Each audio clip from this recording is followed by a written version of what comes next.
Euroconexión.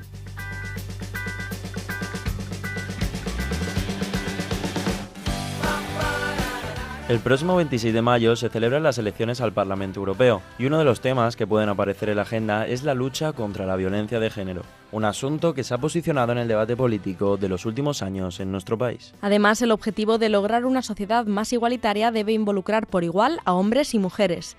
Sin embargo, aún existe mucha confusión en torno al término y lo que incluye.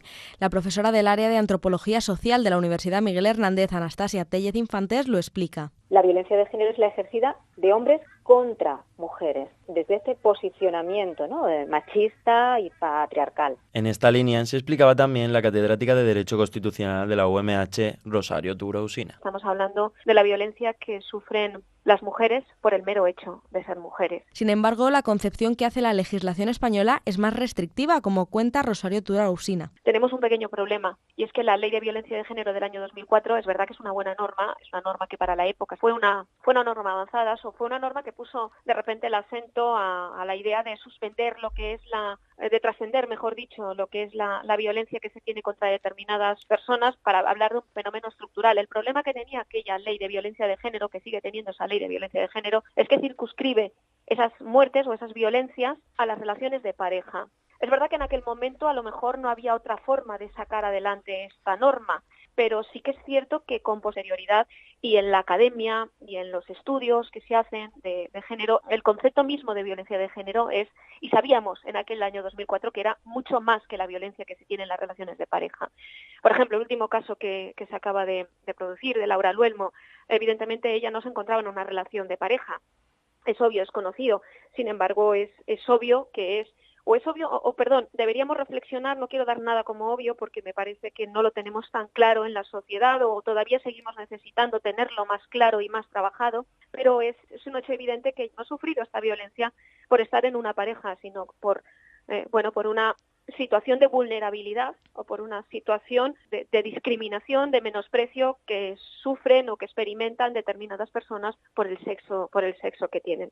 Son muchas las reivindicaciones en los últimos años por parte del movimiento feminista estatal para que esta ley se modifique y se amplíe el concepto. Anastasia Tellez Infante se muestra de acuerdo con esto. Está empezando a generalizarse un concepto de que existen múltiples violencias de género contra las mujeres por el hecho de ser mujeres y estar en una posición de inferioridad socialmente hablando, porque somos la minoría social más mayoritaria del planeta. Entonces creo que sí, que empieza. Entonces muchas veces la propia sociedad va por delante y las leyes, la normativa tendrá que ir adaptándose a esta manera, ¿no?, de la sociedad denunciar lo que por fin empezamos a ver como un problema que ni se nombraba. De violaciones no se hablaba hasta hace casi poquísimo tiempo.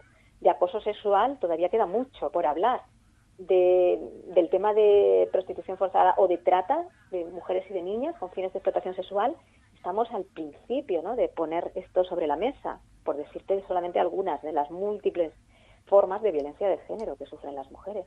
Según la docente, en los últimos años se ha provocado un cierto despertar feminista que tarde o temprano tendrá que forzar la modificación legislativa. De unos 3 o 4 años para acá, con todo el tema de San Fermín, el tema de la manada, el tema de las violaciones, el movimiento a nivel internacional del Me Too, la cuarta ola feminista, el 8 de marzo de 2017-2018, las denuncias, pues en Hollywood, en ámbitos de la política a nivel internacional, el movimiento también potente, ni una más ni una menos en Argentina, el tren de la libertad, del aborto, también aquí en España, hace ya más años. Ha habido todo un movimiento en Polonia, también con el tema del aborto, etcétera, etcétera. Las redes sociales han ido permitiendo que exista como un feminismo de base cada vez más estandarizado entre todo tipo de mujeres y muchos hombres. Se ha ido creando, ¿no?, una concienciación colectiva donde digamos que se empieza a hablar de que existen muchos tipos de violencias contra las mujeres. También, a nivel europeo, existe legislación a este respecto, como afirma la catedrática de Derecho Constitucional de la UMH. En el marco de ese Consejo de Europa hay un convenio muy importante, que es el Convenio de Estambul,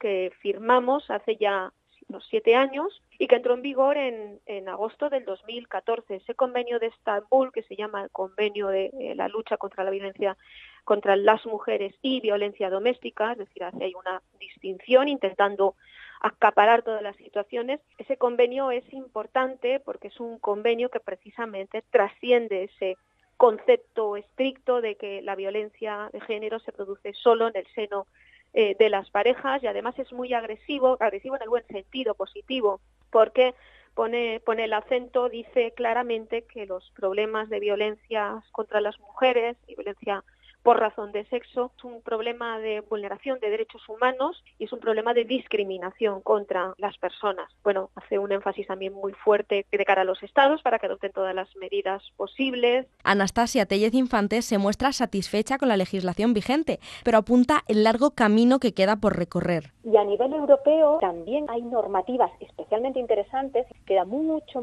por hacer, y sobre todo por llevarlo luego a la práctica. No solamente constituir o crear normas y leyes, sino luego tener la voluntad y la capacidad de llevarlas a cabo con una dotación, pues, por supuesto, presupuestaria.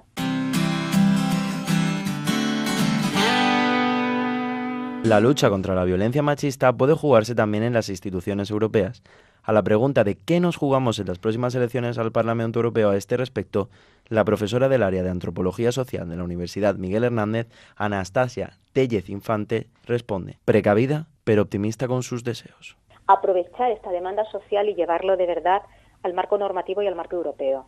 Y creo que podría ser, lo que pasa que no me gustaría que fuera un canto de sirena, no me gustaría que fuera simplemente una moda social o postureo, sino quisiera realmente verlo reflejado como, pues eso, a nivel elecciones, a nivel Parlamento Europeo, a nivel normativo, a nivel nuestros representantes políticos en el Parlamento Europeo y a nivel efectivo. O sea, me gustaría que no para esta, sino para las siguientes, realmente hubiéramos tenido un recorrido donde se hubiese llevado a la realidad unos avances importantísimos en contra de esto, de la violencia de género y la violencia machista. Contestó la misma pregunta también la catedrática de Derecho Constitucional de la UMH, Rosario Tura Usina. Nos jugamos muchísimo en esas elecciones al Parlamento Europeo porque estamos en una dinámica en la cual es muy fácil caer en los populismos, en medidas precipitadas, agresivas, vamos a poner la pena de muerte, vamos a poner prisión permanente, vamos a hacerla todavía más dura de la que tenemos actualmente, que ya es bastante dura. Así que en esas elecciones al Parlamento Europeo, pues yo creo que nos jugamos mucho